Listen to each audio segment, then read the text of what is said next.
విస్తరించును. హల్లెలూయా. కృప ఎక్కడ ఉంటుందంటే పాపం ఎక్కడ విస్తరిస్తే అక్కడ కృప ఉంటుంది. గుర్తుపెట్టుకోండి. అంటే నీలో ఉన్న పాపాన్ని వదిలిపెట్టినప్పుడు నీ దగ్గర కృప వస్తుంది. దేవునికి స్తోత్రం కలుగుతుంది. గుర్తుపెట్టుకోండి. సమృద్ధిగా అన్నీ కావాలి నీకు. మొట్టమొదటిగా సమృద్ధిగా అన్నీ కావాలంటే సమృద్ధి అయిన కృప కావాలి. అబాండెంట్ గ్రేస్ కావాలి నీకు. అబాండెంట్ గ్రేస్ అంటే మనం నీ కృప నాకు చాలును, అంతేనా? నా కృప నీకు చాలు. ఆయన అంటాడు నీ కృప, పౌలు గారు అంటారు నా కృప నీకు చాలు అంటాడు ఆయన. దేవునికి స్తోత్రం కలుగును గాక.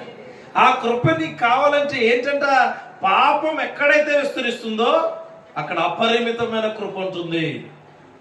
అంటే సమృద్ధిగా ఉండాలనుకున్న ప్రతి ఒక్కరూ దేన్ని వదిలిపెట్టాలి? ఖచ్చితంగా వదిలిపెట్టాలి.